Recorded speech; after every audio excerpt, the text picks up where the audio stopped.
అమరావతి అంటే, రాజధాని అంటే కట్టడాల గురించి కదా మాట్లాడుకోవాలి. మరి ఈ టైంలో కేసులు పెట్టడాల గురించి రాష్ట్రం అంతా ఎందుకు చర్చ జరుగుతా ఉంది? అభివృద్ధి గురించి, పెట్టుబడుల గురించి, జరుగుతున్న మార్పుల గురించి కదా ఇప్పుడు జనంలో నాంతూ ఉండాలి. కానీ పరస్పర ఆరోపణలు ఎత్తిపోసుకునే పరిస్థితి ఎందుకు వచ్చింది? పిట్టింగ్ అగెన్స్ట్ ఈచ్ అదర్ అన్నట్టుగా పరిస్థితి ఎందుకు మారిపోయింది?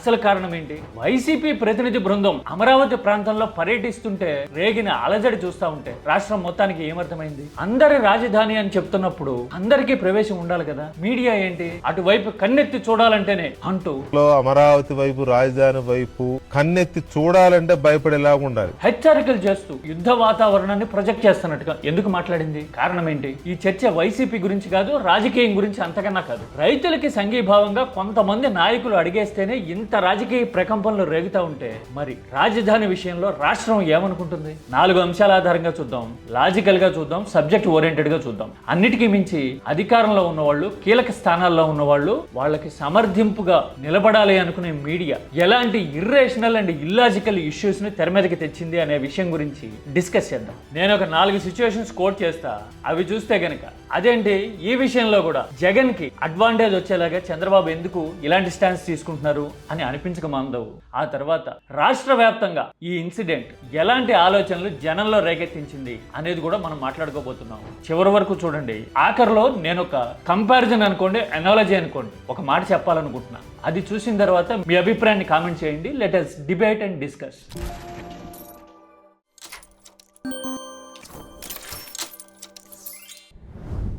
అమరావతిలో అలజడి గురించి ఇప్పుడు రాష్ట్రం అంతా మాట్లాడుతోంది కదా. ఏం జరిగింది? పెనుమాక అనే ప్రాంతంలో కొంతమంది రైతులు వైసీపీ నాయకుల్ని కోరారు. మా పరిస్థితులు ఏంటో చూడండి, రండి మాట్లాడండి అని అడగడం అసలు స్టార్టింగ్ ఎలిమెంట్ కదా. తీరా ఆ నాయకులు వెళ్ళబోతుంటే అడ్డుకోవడం, ఇలా భీకరమైన పరిస్థితుల్ని, ఒక దొమ్మి తరహా సిచ్యువేషన్ ని రాష్ట్రం మొత్తం చూసి ఆశ్చర్యపోయింది కదా. అదేంటి వాళ్ళు వెళ్తుంటేనే ఇలాంటి పరిస్థితి ఎందుకు వచ్చింది, అడ్డుకోవాల్సిన అవసరం ఏంటి అని అందరిలోనూ ఆలోచన వచ్చింది కదా. పైగా చూడండి మీడియా ప్రొజెక్షన్. ఘటన జరిగిన మర్నాడు అంటే ఆదివారం ఇదిగో ఇలాగా వైసీపీ నాయకుల్ని తరిమినా అని రాసింది చూసారా? అంటే తప్పంతా వాళ్ళదే, వాళ్లే నెగిటివ్ అని అర్థం వచ్చేలాగా తరిమినా అని రాశారు కదా. ఇదిగో మర్నాడు సోమవారం వచ్చేసరికి చూడండి వైసీపీ నాయకుల మీద కేసులు అని రాశారు కదా హెడ్డింగ్. అఫ్ కోర్స్ వైసీపీ నాయకులు ఫిర్యాదు చేస్తే వాళ్ళ వాహనాలు ధ్వంసమైనాయి అని చెప్తే ఒక కేసు కట్టారనుకోండి.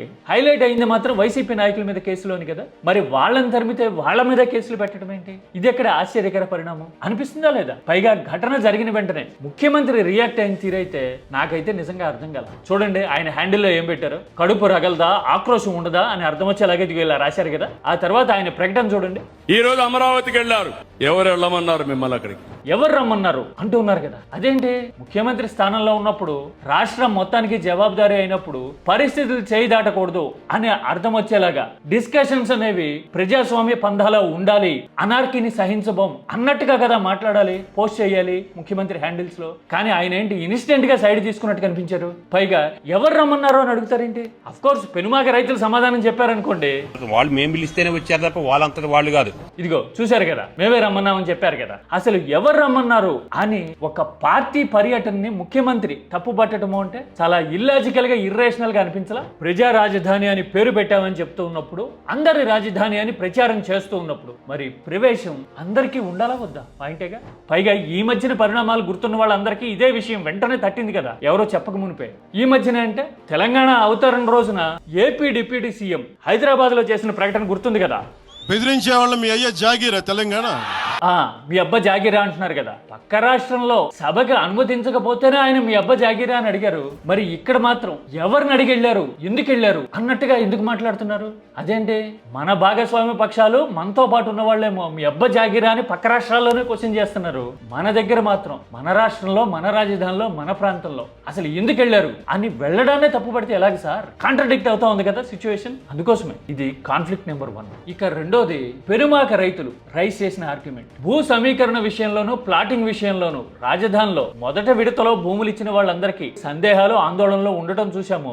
ఇప్పుడు రెండో విడత భూ సమీకరణ అని నోటిఫికేషన్ రిలీజ్ అవుతా ఉన్నాయి. అందుకోసమే మా పక్షాన్ని నిలబడండి అని కొంతమంది రైతులైతే నేరుగా మాజీ ముఖ్యమంత్రి జగన్ ని కలవడం, మాట్లాడడం చూశాం కదా. కీటాక్స్ లో కూడా ప్రత్యేకంగా మనం డిస్కస్ చేశాం. ఇంత విలువైన భూమిని మేము ల్యాండ్ పూలింగ్ ఇవ్వదలుచుకోలేదు. మేము ల్యాండ్ పూలింగ్ లో, భూ సమీకరణలో ఇవ్వాలనుకోవట్లేదు మా మీద రకరకాలుగా ఒత్తిడి తెచ్చే ప్రయత్నం చేస్తున్నారు. ఎస్, ఇలాగా అప్పుడు కలిసినప్పుడు ఇలా మాట్లాడారు కదా రైతులు. ఇప్పుడు చూడండి, ఒక్క క్వశ్చన్ అడిగారు, తిరుగులేని క్వశ్చన్. ఇక్కడ ఏదో జరిగింది, ఆ జరిగిన దాన్ని వాళ్ళు కప్పించుకున్నట్టుగా దానికి పోవటం దాని ఒక ఉద్దేశం.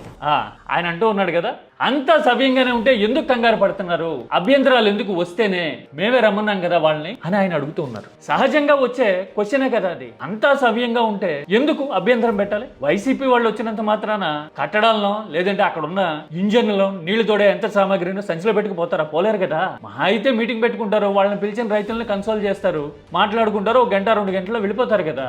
ఇంతటి దానికి ఆపాల్సిన, సంఘర్షణకి దిగాల్సిన పరిస్థితి ఎందుకు వచ్చింది? పైగా ఇలా ముఖ్యమంత్రి తన హ్యాండిల్స్ లో కడుపు మండదా అంటూ ఆ సంఘర్షణ సమర్థించడం దేనికి సంకేతం? ఇది కాన్ఫ్లిక్ట్ నెంబర్ 2. ఇక్కడే చాలా మందికి గతంలో ఆలోచన పరులుగా పేరున్న వాళ్ళు ఇప్పుడు టీడీపీతో ఉన్న పవన్ కళ్యాణ్ చేసిన కామెంట్లు గుర్తొస్తా ఉన్నాయి. 2 బైట్లు నేను పక్క పక్కన పెట్టి చూపిస్తా చూడండి. అమరావతి నా భయం ఏంటంటే ఇది ఒక 56,000 ఎకరాల గేటెడ్ కమ్యూనిటీలా తయారైపోయింది. ఓన్లీ పెద్దవాళ్లే ఉండేలాగా. రాజ్యము ప్రజలు అంటే రాజధాని, ఆ కోట కూడా పవన్ కళ్యాణ్ ఏమన్నారో చూశారుగా, కొందరికే పరిమితమా అని అడిగారు అప్పట్లో. ఇది ఆయన చంద్రబాబుతో విభేదించినప్పుడు. ఆ తర్వాత జయప్రకాష్ నారాయణ ఏమన్నారు, ఇదేదో రాజు కోటకి చుట్టుపక్కల ఉండే ప్రాంతాన్ని రాజధాని అన్నట్టుగా వ్యవహరించకూడదు అంటున్నారు కదా. ఇప్పుడు జరిగిన పరిణామాలు చూస్తుంటే మళ్ళీ ఈ 2 ఇలాంటి ఆర్గ్యుమెంట్స్ ఇప్పుడు తెగ వైరల్ అవడం, రీసర్ఫేస్ అవడం చూస్తా ఉన్నాం కదా. అంటే జనంలో ఇలాంటి ఆలోచనలు తట్టి లేపినట్టు కదా. కరెక్ట్ అని అంటారా? ఇది ఇలాంటి కాన్ఫ్లిక్ట్స్ అన్ని ఓ పక్కన ఉండగానే ఇంకో పక్కన కుల సమీకరణ, క్యాస్ట్ ఈక్వేషన్ కూడా తెర మీదకి తీసుకొచ్చారు కదా. ఫలానా నాయకుడిని కాపులు అడ్డేసుకున్నారు అని చెప్పడమే కాదు, ఇదిగో ఇలాగా కాపు పెద్దలంతా ఇలా ఒక చోట సమావేశమై సవాల్ చేశారు అని టీడీపీని సమర్థించే మీడియా రాయడానికి ట్రై చేసింది కదా. ఇందులో నాకు ప్రధానమైన లూప్ హోల్స్ 2 కనపడినాయి. ఒకటి, ఇలా ఫ్రేమ్ కనపడగానే మొన్న వైసీపీకి అనుకూలంగా ఉన్న వర్గాలు, వైసీపీ లీడర్లు ఆత్మీయ సమావేశం అని పెట్టారు కదా, కాపు ఆత్మీయ సమావేశం అని. ఈ రెండింటిని పక్క పక్కన పెట్టి చూస్తే ఏమనిపిస్తుంది? ఎవరి ఆర్గ్యుమెంట్ వీక్ అయిపోతుంది? పరిచయం అక్కర్లేని పేరు, సబ్జెక్ట్ మాట్లాడే పేరు, స్టేచర్ ఉన్న పేర్లు, ముఖాలు ఎక్కడున్నాయి అని కంపారిజన్ రాదా? ఒక డెస్పరేట్ అటెంప్ట్ చేస్తున్నారు. ఆ ఆత్మీయ సమావేశం పెట్టుకున్న తర్వాత రాజకీయంగా గుబులు మొదలైంది, అందుకని ఇలాంటి అటెంప్ట్స్ చేస్తున్నారు అని అనిపిస్తుందా లేదా? ఈ 2 చూస్తే అట్లీస్ట్ ఆ కమ్యూనిటీ వరకైనా, అవునా కదా? అప్పుడు తేలిపోయేది ఎవరు అలా అనిపిస్తే. ఇక రెండోది, కాపుని ముఖ్యమంత్రి అభ్యర్థిగా ప్రకటిస్తుందా వైసీపీ అని అడగడం మరింత విడ్డూరం కదా. కాపు సామాజిక వర్గానికి ప్రతినిధిని అని ప్రచారం చేసి ఓట్లు అడిగిన నాయకుడు ఎవరితో పొత్తులో ఉన్నారు? అలా పొత్తులో ఉండే ఆయన పార్టీ నడుపుతూ 15 ఏళ్ల పాటు టీడీపీనే సపోర్ట్ చేస్తా అని చెబితే అభ్యంతరం లేదట. కాపు సామాజిక వర్గం వైపున ఇష్యూస్ రైజ్ చేసినా, మాట్లాడినా గానీ కాపును ముఖ్యమంత్రి చేస్తారా అని అడుగుతున్నారు. ఎక్కడైనా బ్యాలెన్స్ అవుతా ఉందా? కమ్యూనిటీ పేరు చెప్పి ఓట్లు అడిగారు, మరి ఇప్పుడు 15 ఏళ్ల పాటు ఫలానా వాళ్లే ఉండాలి అని చెప్తున్నారు. ఎదుటి వాళ్ళనేమో ముఖ్యమంత్రిని చేస్తారా అని అడుగుతున్నారు. ఈ ఇంబ్యాలెన్స్ లేదు. పోనీ ఇప్పుడు ఏమైనా కాపు ముఖ్యమంత్రి ఉన్నారా? పవన్ కళ్యాణ్ ముఖ్యమంత్రి ఇప్పుడు కాదు కదా. మరి అలాంటప్పుడు ఎదుటోళ్ళ మీద అగ్రెసివ్ గా వెళ్తున్నాం అనుకునే ముందు లాజిక్ మిస్ అయితే ఎట్లా? కాన్ఫ్లిక్టే కాదా ఇది? అంటే క్యాస్ట్ పరంగా ఇది 3వ ఎలిమెంట్. ఇక 4వది, రాష్ట్రం వైపు నుంచి తలెత్తే ఆలోచన. రాజధాని ప్రాంతం అంటే అందరిది అనుకుంటున్నప్పుడు, అధికారంలో ఉన్నప్పుడు, అంతా సవ్యంగా సాగుతూ ఉన్నప్పుడు, ఏ పార్టీ వాళ్ళైనా కావచ్చు, ఎలాంటి అభిప్రాయం ఉన్న వాళ్ళైనా కావచ్చు, వస్తానంటే రానివ్వకపోవడానికి, అభ్యంతరం పెట్టడానికి, అలజడి రేపడానికి కారణం ఏంటి? అందరి రాజధాని అంటున్నప్పుడు, ప్రచారం చేస్తున్నప్పుడు మరి అందరికీ ప్రవేశం ఉండాలి కదా. అందరూ అభిప్రాయాలు వ్యక్తం చేసే పరిస్థితులు ఉండాలి కదా. ఇప్పటికే కొందరి ఆలోచనలకు తగ్గట్టుగా కొందరి ప్రయోజనాల కోసం సిచ్యుయేషన్స్ ని బుల్లింగ్ చేసుకుంటా పోతున్నారు అనే అభిప్రాయం చాలా మందిలో ఉన్నప్పుడు అలాంటి అభిప్రాయాలను బలపరచకూడదు కదా. మిటిగేట్ చేసేలాగా, లేదు అందరికీ యాక్సెస్ ఉంది ఇక్కడ అని అనిపించేలాగా అందరినీ కలుపుకుపోతున్నట్టు అధికారంలో ఉన్నవాళ్ళు ఒక స్టాన్స్ తీసుకోవాల్సిన అవసరం ఉందా లేదా? ఒక జెస్చర్ రాష్ట్రానికి చూపించాల్సిన అవసరం ఉందా లేదా? మరి అలా కాకుండా వాళ్ళు వస్తే ఎందుకు అభ్యంతరాలు పెడుతున్నారు, మా పుట్టలో వేలెడితే కుట్టమా అన్న మాట గుర్తొచ్చేలాగా ఇలాంటి పరిణామాలు ఎందుకు జరుగుతున్నాయి అని చర్చ రాష్ట్రంలో జరుగుతూ ఉన్నప్పుడు ఇప్పటికన్నా ప్రభుత్వం అయినా, టీడీపీ అయినా, చంద్రబాబు నాయకత్వం అయినా ఖచ్చితంగా ఆలోచించాలా వద్దా? ఇక ఇన్ని చెప్పిన తర్వాత నేను ఒక ఎనాలజీ చెప్తానన్నా కదా, అదేంటో తెలుసా? అధికారం అనేది చండ ప్రచండంగా అనిపించవచ్చు, కనిపించవచ్చు. అది సమ్మర్లో మిట్ట మధ్యాహ్నం ఎండ లాంటిది. కింద ఉన్న వాళ్ళకి మండుతూ ఉంటుంది, తలెత్తి అటువైపు చూడాలి అంటే చూపు ఆంద కదా. అంటే ఆ ఎండ చండ ప్రచండం అంటారు తప్పితే దాన్ని ఎవరు ఎంజాయ్ చేయరు. ఒడియాలు పెట్టుకునే వాళ్ళకి తప్ప ఎవరికి ఉపయోగం ఉండదు. అదే ఆందోళన తరపున నిలబడే వాళ్ళకి, అపోజిషన్ గా ఉన్న వాళ్ళకి, మళ్ళీ అధికారంలోకి వచ్చే అవకాశం ఉన్న వాళ్ళ పరిస్థితి అయితే కనుక ఎలా కనబడుతుందో తెలుసా? ఉషోదయంలో సూర్యుడు అంటే అలా ఉదయిస్తున్న సూర్యుడు ఉంటాడు చూసారా, అలాంటి పరిస్థితి, అలాంటి అడ్వాంటేజ్ అపోజిషన్ కు ఉంటుంది. అలాంటి సిచ్యువేషన్ ని ప్లెజెంట్ గా ప్రతి ఒక్కళ్ళు ఎంజాయ్ చేస్తారు. ఫోటోలు తీసుకోవాలనుకుంటారు, సెల్ఫీలు దిగాలనుకుంటారు, ఆహ్వానిస్తారు. ఎందుకంటే కొత్త ఉదయం కావాలి అని కోరుకునే వాళ్ళకి అలాంటి సన్ రైజ్ అనేది మోటివేషన్ గా ఉంటుంది. అందుకోసమే ఈ డిఫరెన్స్ అర్థం చేసుకుంటే గనక అధికారంలో ఉన్నప్పుడు ఆలోచన ధోరణిని కాస్త ప్రాక్టికల్గా, అన్నిటికి మించి లాజికల్గా, ఒక్క ప్రాంతమో లేదంటే కొద్ది మంది ప్రయోజనాలు అభిప్రాయాలను మాత్రమే కన్సిడరేషన్లోకి తీసుకొని అడిగేయటం కాకుండా రాష్ట్రం మొత్తం ఎలాంటి ఫీలింగ్ ప్రివైల్ అవుతా ఉంది అని ఆలోచించగలిగితే గనక రాజకీయంగా అధికారంలో ఉన్న వాళ్ళకి కాస్త కోస్తో ప్రయోజనం ఉండొచ్చు. అలజడి అనేది ఈ స్థాయిలో వేగకుండా కంటైన్ చేయడం సాధ్యపడవచ్చు. అంతే తప్ప ఎదుటి వాళ్ళ మీద వెంజెన్స్తోనో ఏదో రకంగా కదిలితే మెదిలితే కుక్కు పెట్టాలి, నొక్కి పెట్టాలి అనే ధోరణితోనూ అడిగేస్తే గనక మిట్ట మధ్యాహ్నం ఎండే ప్రతి ఒక్కళ్ళకి వడదెబ్బ తగులుతుంది. ఉదయం కోసం ఎదురు చూసే పరిస్థితులు వచ్చి తీరుతాయి. అవునా కదా? మీ కామెంట్ సబ్జెక్ట్ ఓరియంటెడ్గా చేయండి, లాజికల్గా మాట్లాడండి. This is key talks.